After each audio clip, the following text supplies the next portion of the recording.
몇 번 죽어보셨습니까? 라는 조금은 도발적인 제목으로 우리 하나님의 말씀 여러분들과 함께 살펴봅니다.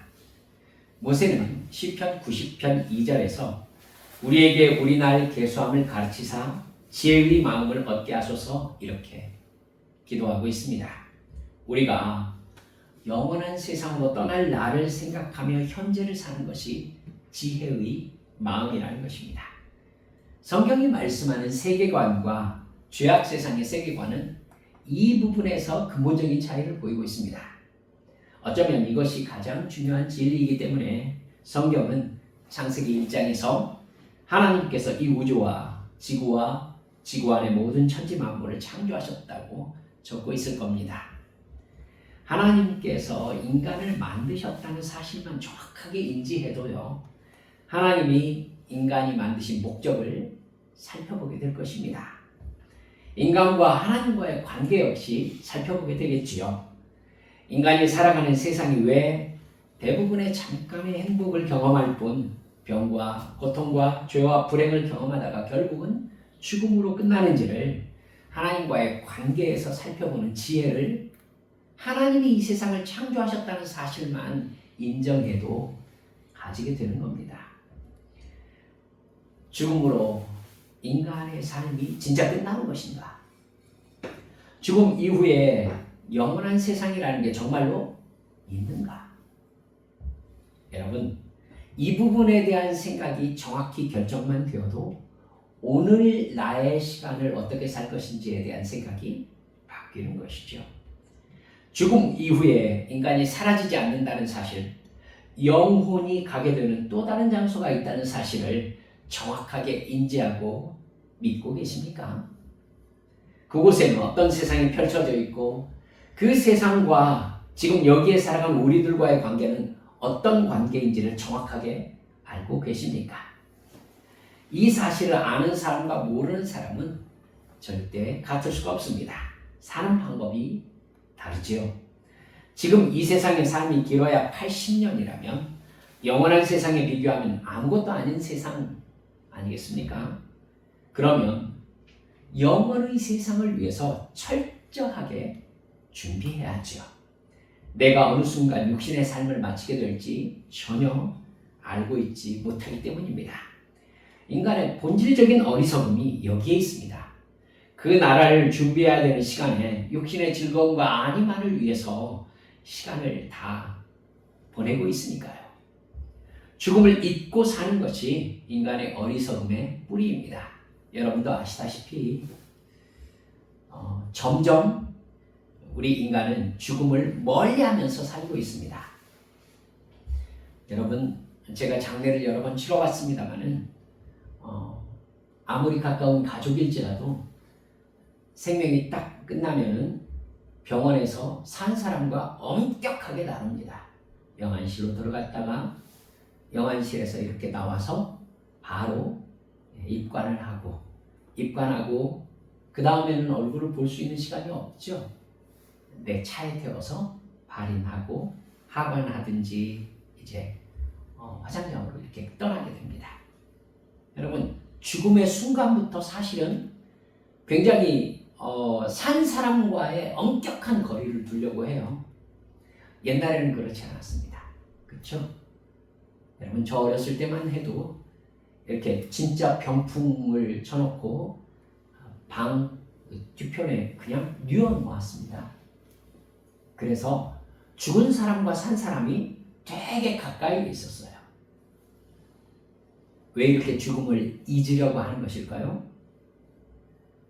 사랑하는 여러분들, 죽음을 삶 속에서 떼어낸 채 살아가고 싶기 때문입니다. 여러분, 옛날 알렉산더 대왕은 자기 하인에게 아침에 일어날 때마다 제일 먼저 대왕님도 언젠가는 죽으실 것입니다 라는 말을 하게 했다고 전해집니다. 아리스토텔레스의 제자다운 행동이다, 이런 생각 하게 됩니다. 그야말로 전해져 내려오는 이야기로 알려져 있습니다만은 다윗 왕이 솔로몬에게 반지에 두고두고 새기고 간직해야 될 글귀를 말해보라고 했을 때에 어린 솔로몬이 한 이야기가 여러분 잘 알고 계시죠? 이 또한 지나가리라 였다고 하지요. 예, 만들어낸 이야기일 것입니다만은 의미하는 바는 작지 않습니다. 지금의 기쁨도 슬픔도 고통도 다 지나갈 겁니다. 그리고 결국 우리의 인생의 시간도 다 지나갈 겁니다. 그리고 우리는 영원의 시간 앞에 서게 된다는 것을 알고 있지요. 믿음이 없는 사람과 결정적으로 다른 부분이 이 부분입니다. 예수님은 요한복음 12장 25절에서 자기 생명을 사랑하는 자는 잃어버릴 것이요 이 세상에서 자기 생명을 미워하는 자는 영생하도록 보존하리라 이렇게 말씀하셨습니다.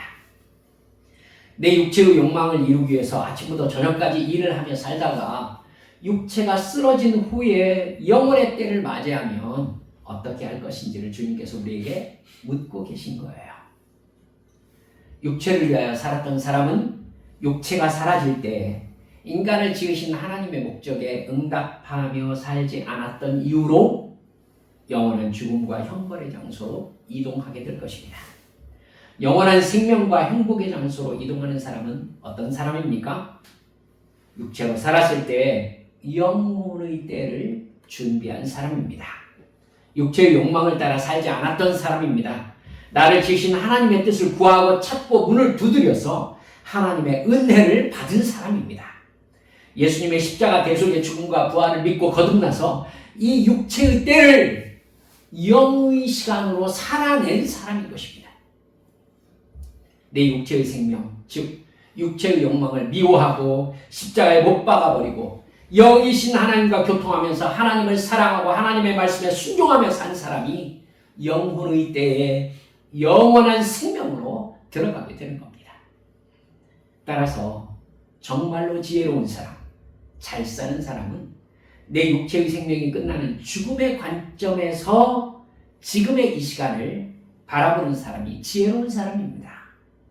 내가 지금 하는 생각과 말과 행동이 영원한 하늘나라에서도 가치가 있는 일일 것인가 생각하면서 영원한 나라의 가치를 위해서 살았던 사람이 영생에 들어가는 겁니다. 믿음으로 구원을 받는다는 것이 바로 그 뜻이에요. 예수님을 믿는다는 것은 예수님의 십자가 대속의 죽음과 부활이 영원한 생명을 주셨다는 사실을 믿는다는 겁니다. 그렇기 때문에 예수 믿는 사람은 이 세상에서 영원한 생명을 받고 살아가는 사람입니다. 그 사람은 지금이라는 시간을 영원의 생명의 관점에서 해석하고 지금 내가 영생받은 사람으로서 이 세상에 어떻게 살아야 될 것인가를 늘 생각하며 삽니다. 그래서 믿음을 가진 사람과 믿음을 가지지 못한 사람은 여러분 본질적으로 다를 수밖에 없게 되어 있습니다. 믿음을 가진 사람은 이 세상에서 천국의 가치관과 천국의 세계관으로 살아갑니다. 아, 나는 구원받은 사람이지. 영원한 생명을 받은 사람이지. 이 육신의 생명이 언제 끝날지는 모르지만 나는 육신의 생명이 끝나면 우리 하나님을 만나야 될 것이다. 여러분, 그리고 그 나라에서 영원히 살 것이라는 자기 인식 가운데에서 지금 현재를 살아가는 겁니다. 여러분, 이 믿음을 가지지 못한 사람은 모든 보이는 이 세상에서의 즐거움과 재미, 육체의 만족을 위해서 살아갔기 때문에 여러분 정말 믿음을 가진 사람과 믿음을 가지지 못한 사람은 삶의 행동 자체가 다른 겁니다. 생각의 본질 자체가 다른 것이죠. 예수님은 마가복음 16장 16절에서 믿고 세례를 받는 사람은 구원을 받을 것이요 믿지 않는 사람은 정죄를 받으리라 이렇게 말씀하셨어요. 예수님이 말씀하시는 이 믿음, 믿고 세례를 받은 사람은 구원을 얻을 것이다. 여러분, 이 믿음이 생각입니까? 우리 예수 믿는 사람들 이 부분에 대해서 깊이 생각해야 된다고 여러분께 말씀드렸습니다. 여러분, 이 믿음을 말씀하신 예수님께서 마태복음 5장에서 산상보험을 쭉 얘기하고 계시거든요. 산상보험은요, 무엇을 해야 되고 무엇을 하지 않아야 되는지에 대한 행동 강령으로 가득합니다. 이 사람은 이럴 때 이렇게 한다. 심지어 오른뺨을 맞거든 왼뺨을 돌려대라. 행동에 대한 이야기로 꽉 차 있어요. 예수님이 무슨 얘기를 하고 계시는 거예요? 어떤 사람이 예수님의 십자가 대속의 죽음과 부활을 믿어서 영생을 받은 사람이냐? 이런 행동을 하는 사람이다. 이렇게 말씀하고 계시는 거거든요. 그래서 예수님은 요한계시록 22장 12절에서 보라 내가 속히 오리니 내가 줄 상이 있어 각 사람에게 그가 행한 대로 갚아주리라. 이렇게 말씀하셨어요. 믿은 대로 갚아주리라? 이 말도 틀린 말이 아닐 텐데 예수님께서는 굳이 행한 대로 갚아주리라 이렇게 말씀하셨어요. 무슨 뜻입니까? 성경에서 믿음이라는 개념은 행함과 같은 개념입니다. 믿음은 행함으로 나타나고 행함은 여러분 행함으로 믿음이 증명됩니다. 성경은 행동을 통해서 그 사람의 믿음을 파악하는 구조로 되어 있습니다. 그 사람의 말이나 그 사람의 분위기가 아니라 그 사람의 행동하는 것을 통해서 저 사람이 믿음 있는 사람이구나 이렇게 성경은 추적해 갑니다. 그렇기 때문에 우리는 육체로 살아있는 이 세상에서 어떤 행동을 해야 영혼의 시간에도 가치 있는 것인가 이렇게 생각하며 살아가는 세계관과 가치관을 가지고 있어야 됩니다. 그러면 여러분 이 세상에서 가장 먼저 어떻게 정말 예수님과 함께 십자가에서 죽은 행동을 보여야 구원받은 사람으로서의 행동일 것인가 제가 세 가지로 요약해 보았습니다. 첫째, 이 세상에 살면서 가족을 진정으로 사랑함으로 나를 죽여야 합니다. 놀랍게도 우리가 육체로 살아가는 세상의 시간 동안에 가장 이기적인 마음으로 대하는 대상이 가족이라는 걸 생각해 보신 적 있으십니까?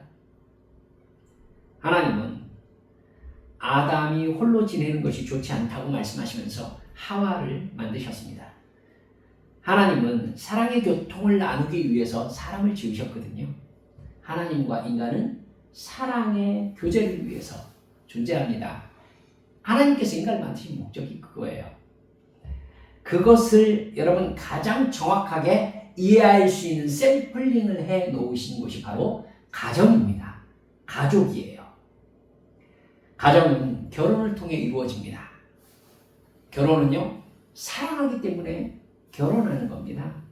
가정은 그렇기 때문에 사랑으로 이루어진 공동체지요. 아기가 태어나는 것도 사랑의 결과이고 태어난 아기는 부모의 사랑을 받으며 자라납니다. 하나님이 이 모든 사랑의 과정을 본능 속에 새겨놓으셨습니다. 그래서 어지간한 사람이 아니라면 여러분 아이를 본능적으로 사랑합니다.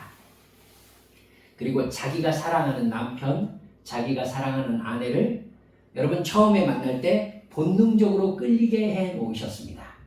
본능 안에 사랑의 본성을 새겨 놓으신 거예요, 하나님이. 그것이 그렇게 중요한 문제이기 때문이거든요. 이렇기 때문에 여러분 깊이 생각하세요. 가족을 사랑하지 않는 사람은 하나님과 사랑의 관계를 맺기 어렵습니다. 여러분 제가 원고에 쓴 대로 읽어본다면 가족을 사랑하지 않는 사람은 하나님과 사랑의 관계를 맺을 수가 없습니다. 부인을 사랑하지 않는 남편은 하나님을 사랑할 수가 없습니다. 남편을 사랑하지 않는 부인은 하나님을 사랑할 수 없습니다. 자녀를 사랑하지 않는 부모는 하나님을 사랑할 수 없습니다. 부모를 사랑하지 않는 자녀는 하나님을 사랑할 수 없습니다. 요한일서에 확실하게 우리에게 주고 있는 말씀입니다. 이게 정상적인 가족이에요. 하나님이 그렇게 만들어 놓으셨어요. 하지만 그렇게 가족을 사랑하는 것이 쉽지 않다는 것을 여러분 알고 계실 것입니다. 생물학적 호르몬이 줄어들며 가족은 여지없이 힘의 우열을 통해서 섬기는 자와 섬김을 받는 자로 질서가 재편됩니다. 육체적 힘과 경제적 힘을 가진 아버지는 자연스럽게 죄의 본성을 사용해서 아내와 자녀들에게 자기 욕망을 위해 봉사하는 존재가 되어달라고 요청합니다. 밥 가져와, 물 가져와, 내 말대로 해.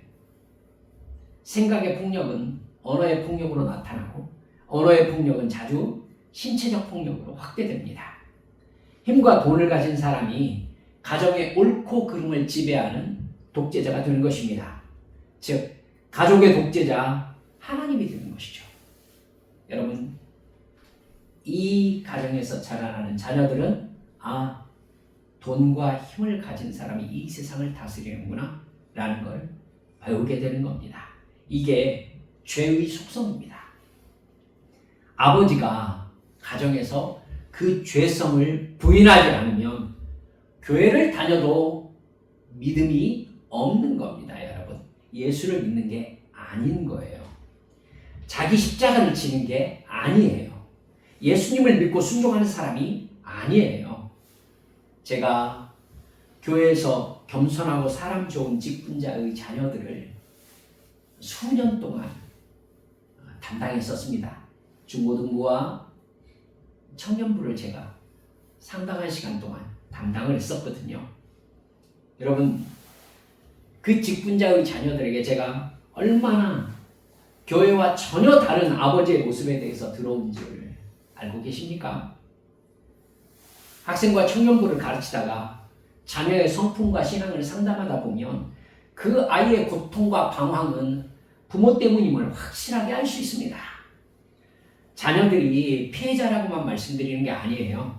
부모의 신앙과 성품이 올바른데도 자녀는 전혀 다른 경우도 있어요. 하지만 적어도 자녀가 자기 이외의 세상을 아직 인식하기 전에 부모는 자녀가 경험하는 세상의 전부입니다. 부모를 흉내내면서 세상을 살아가는 법을 배우는 거예요. 자녀를 보면 부모를 알 수 있는 이유가 바로 그것입니다.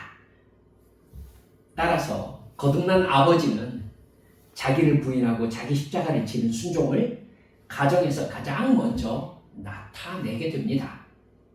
아버지가, 어머니가 내가 죄인임을 깨닫고 자기가 얼마나 추한 죄인인지를, 그리고 자기가 얼마나 이기적인 마음으로 생각하고 말하고 행동했는지를 깨닫고 하나님 앞에 눈물을 흘려 회개했다면, 거듭났다면 그 사람의 변화는 가족이 가장 먼저 알게 되어 있습니다. 어머니든 아버지든 자녀든 가족에게는 긴장하지 않고 자기 모습을 드러내거든요. 그렇기 때문에 작은 변화도 금방 가족들은 눈치를 채게 되어 있습니다. 어느 날 갑자기 아버지가, 어머니가 자녀를 섬깁니다. 참아줍니다. 품어줍니다. 명령하지 않습니다. 폭력적인 말과 행동이 멈춥니다. 그러면 엄마와 아빠에게 무슨 일이 일어났다는 것을 자녀들이 알게 되는 것이죠. 여러분, 아내의 변화를 누가 가장 먼저 합니까? 내 남편이 가장 먼저 합니다. 남편의 변화를 누가 가장 먼저 합니까? 부인이 가장 먼저 알게 되어 있습니다. 자녀가 회개하고 거듭나서 성령 충만을 받으면 그 자녀는 가장 먼저 부모와 형제 자매를 대하는 태도가 바뀌게 되어 있습니다.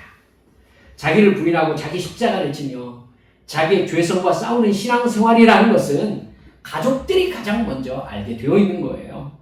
가족들이 가장 먼저 느낍니다. 내 육체의 욕망을 죽이면서 거듭난 삶을 살아가는 가장 첫 변화는 가족들과의 관계에서 시작된다는 것을 절대 잊지 마시기 바랍니다. 그렇기 때문에 가족을 사랑하지 않는 사람이 변화되었다는 것은 거짓말일 가능성이 높습니다. 둘째, 이 세상에 사는 동안 교회를 진정으로 사랑하면서 죽으셔야 합니다. 교회는 예수님을 믿고 죄를 고백하고 회개함으로 용서받고 변화되는 장소입니다. 복음을 듣고 내 죄가 드러나는 곳입니다. 내 죄를 하나님께 고백하면서 가장 남에게 보이기 싫고 어려운 눈물과 잘못을 고백하는 회개의 목소리를 함께 듣고 나누는 공동체가 교회입니다. 그렇기 때문에 예수님을 믿고 거듭나서 하나님의 자녀가 된 사람, 자기를 부인하고 자기 십자가를 지고 예수님을 따르기로 결단한 사람은 교회를 사랑할 수밖에 없습니다. 함께 천국길을 걸어가는 공동체거든요. 생각해보면 하나님께서는요, 내가 이해할 수 없는 인도하심과 방법으로 이 공동체를 만나게 하시고 이 목사님을 만나게 하시고 구원의 복음을 듣게 하셨습니다. 설교 말씀을 듣고 죄에 대하여, 의에 대하여, 심판에 대하여 깨달았다면 여러분, 그 교회는 하나님께서 나에게 선물하신 공동체입니다. 보이지 않는 하나님이 이 세상과 나를 지으신 신이라는 사실을 듣고 믿게 되었다면 나는 이 교회에서 하나님의 자녀가 된 것입니다. 하나님을 만난 거예요. 십자가 대속의 죽음과 부활이 내 죄를 사하고 나를 구원하신 예수님의 사랑임을 알게 되었다면 나는 이 교회에서 구원을 받은 것입니다. 육체의 죽음 이후에 천국과 지옥이 있고 어디서 영원히 살아가게 된다는 것을, 그 기준을 명확하게 깨달았다면 그 교회에서 나는 지금 천국길을 가는 성도로 성장하고 있는 것입니다. 하나님이 나를 구원하시려고 보내신 교회인 거예요. 따라서 내가 시험에 빠져서 세상의 즐거움과 자랑을 위해, 돈만을 위해 살아가기로 마음먹었다면 여러분, 가장 먼저 싫어지는 곳이 교회입니다. 그렇게 마음먹은 사람은 10중 8구 교회에 나오지 않습니다. 그러고도 교회에 마음 편히 나갈 수 있다면 교회가 이상한 거겠죠. 따라서 정말 구원받고 예수님을 섬기며 순종하는 사람은 무슨 일이 있어도 교회를 떠나지 않으리라는 약속은 지킵니다.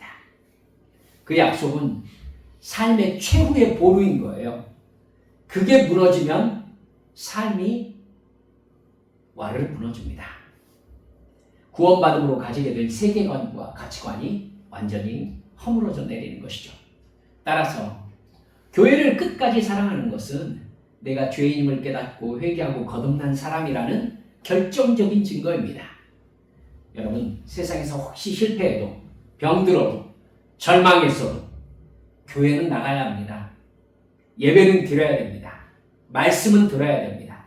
할렐루야. 세 번째, 내가 이 세상에 사는 동안 기도의 약속을 지킴으로 죽으셔야 합니다.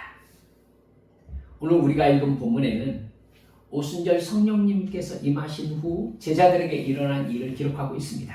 제자들은 예수님의 십자가 사건 이후로 숨어 있었습니다. 그러나 그들에게 오순절날 성령님이 임하시죠. 그들은 완전히 거듭나고 변화되었습니다. 바깥에 나가서 예수님께서 하나님의 아들이시고 그의 십자가는 우리 죄를 대신한 죽음이셨고 그의 부활은 우리에게 영생을 확증하신 증거라고 전하기 시작했습니다.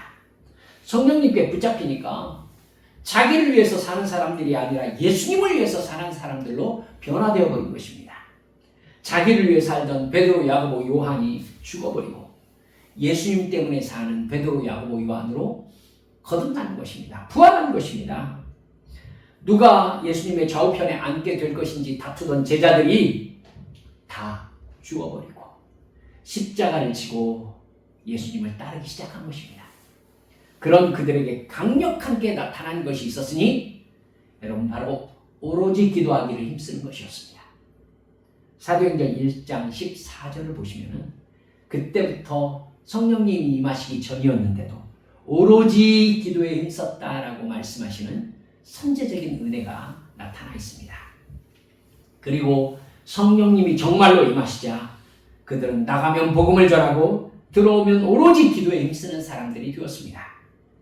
이 세상에서 거듭난 하나님의 자녀로 살아가기 위해서, 또한 복음을 증거하는 하나님의 사명자로 살아가기 위해서는 오직 하나님의 뜻을 깨닫는 하나님과의 소통이 가장 중요하다는 것을 깨닫게 된 것이었습니다.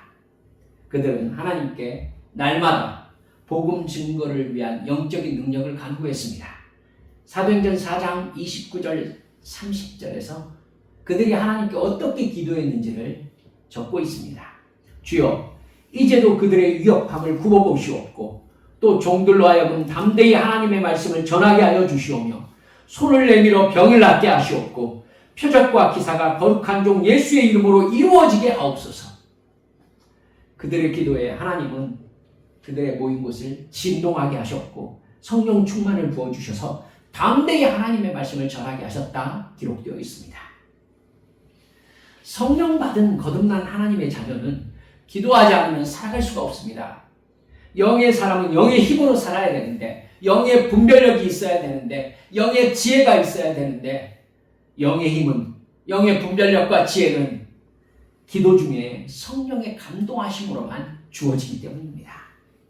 무엇이 죄이고 무엇이 하나님의 뜻이며 내가 해야 될 일이 무엇인지를 기도를 통해 깨닫고 감동받고 순종하는 삶을 살아가게 되는 것입니다. 따라서 신앙이 해이해지고 나태함에 빠져서 내가 구원받고 거듭난 하나님의 자녀라는 정체성이 희미해지면 여러분 경험하셨을 것입니다. 가장 먼저 기도가 멈춥니다. 영적인 사람이 영적인 삶을 살려고 할 때만 기도의 필요를 느끼게 되어 있어요. 여러분, 그렇지 않으면 누구든, 사람은 누구든지 기도하기를 가장 싫어하게 되어 있습니다. 사탄이, 여러분, 거듭나지 못한 옛사람이 가장 싫어하는 게 기도입니다. 사탄이 제일 미워하는 사람이 기도하는 사람입니다. 기도를 통해 하나님과 연결되고 하나님과 가까워지고 하나님과 하나가 되기 때문입니다. 그 사람의 기도를 죽이지 않으면 그 사람을 유혹할 수가 없어요. 그 사람이 복음 전하는 것을 막으려면 그 사람의 기도를 죽여야 합니다. 그래서 그 사람에게 사탄은 실망할 만한 일들을 자꾸 일어나게 합니다. 그 사람의 건강과 관계에 좋지 않은 일들이 일어나게 합니다. 근데 그 사람이 기도를 쉬지 않아요. 사탄의 시험은 아무 소용이 없습니다. 기도가 멈추지 않으면 사탄은 그 사람을 넘어뜨릴 수가 없습니다. 그것은 옛사람이 살아나서 내가 육체의 즐거움과 만족을 위해 살아간다면 가장 먼저 기도가 죽는다는 뜻이기도 합니다. 육으로 사는 사람은 기도를 가장 싫어하게 되어 있어요. 기도를 싫어하는 사람이 성경 읽는 것 좋아할 리가 없습니다. 즉, 그 사람이 시험에 빠져서 그 사람의 삶이 사탄의 놀이터가 되기 시작하는 가장 첫 증상이 기도가 죽는 것입니다. 거듭난 새 사람은 기도해야 비로소 기쁨과 행복을 느낍니다. 용기를 얻습니다. 따라서 기도를 계속한다는 것이 바로 내 옛사람과 욕망을 죽이는 신앙생활인 겁니다. 오늘 설교 제목이 몇 번 죽어보셨습니까? 입니다. 갈라디아서 2장 20절 말씀 여러분 외우고 계실 것입니다. 사도 바울이 이렇게 고백하고 있지요. 내가 그리스도와 함께 십자가에 못 박혔나니 그런즉 이제는 내가 산 것이 아니오 오직 내 안에 그리스도께서 사신 것이라. 이제 내가 육체 가운데 사는 것은 나를 위하여 자기 몸을 버리신 하나님의 아들을 믿는 믿음 안에서 사는 것이라. 여러분, 성령 받은 제자들이 이렇게 바뀌었습니다. 성령 받은 사도 바울이 이렇게 바뀌었습니다. 성령 받은 우리들은 어떻게 바뀌었습니까? 예수 안에서 내 옛사람이 죽어버린 증상 3가지를 말씀드렸습니다. 여러분, 가족을 사랑하면서 죽으십시오. 교회를 사랑하면서 죽으십시오. 기도를 계속하시면서 죽으십시오. 죽는다는 마음으로 가족과 교회를 섬기며 기도를 계속하시라는 말씀입니다. 바로 그때 우리는 이 세상에서 거듭난 하나님의 자녀로 세상에 살지만 천국의 국민으로 성령 충만한 주의 사명자로 살아가게 된 것입니다. 이렇게 주 안에서 내 옛사람을 죽이고 십자가에 못 박고 날마다 순종하며 죽는 삶을 살아서 영원한 생명으로 거듭난 삶을 살아가신 우리 함세 가족들 모두 되시기를 주 예수님의 이름으로 축원합니다. 이 시간 주님 앞에 함께 기도하시겠습니다. 사랑하는 여러분들, 가족들과 어떤 관계 안에 있으십니까? 여러분, 성령 충만하지 않으면 가족을 사랑하는 거 쉽지 않습니다. 정말 쉽지 않아요. 주님께서 우리의 본능 안에 새겨진 사랑이 이제 시간이 지나면서 어떻게 바뀌어야 합니까? 성령 충만함으로 연결되어야 가족을 그 존재로서 사랑하면서 자녀를 사랑하고 아내를 사랑하고 남편을 사랑할 수 있습니다. 여러분, 그렇기 때문에 여러분 느끼셨을 겁니다. 아내와 남편과 자녀를 사랑하는 것, 부모를 사랑하는 것, 나를 죽여야만 가능한 일이구나. 그것 하나님께서 기뻐하시는 일입니다. 하나님께서 그 가정의 주인 되신 증거입니다. 그리고 하나님께서 그 가정에 복을 주십니다. 사랑하는 여러분들, 그렇게 섬기리라 작정하세요. 그리고 우리 교회를 위해서 함께 기도하며 섬기리라. 영혼의 길을 함께 걸어가는 자로 우리 성도들을 사랑하리라 결심하시기 바랍니다. 그리고 여러분, 기도가 하기 싫을 때 많으시죠? 그때 그 마음 죽이시면서 주님 앞에 무릎 꿇어 기도하시길 바랍니다. 그때 하나님께서 복을 주십니다. 하나님께서 기뻐하십니다. 하나님께서 약속하시는 은혜를 우리에게 부어주십니다. 주여, 이렇게 죽음으로 살아가는 우리의 인생이 되게 해주시라고 우리 주님 앞에 함께 통성으로 기도하십시다. 하나님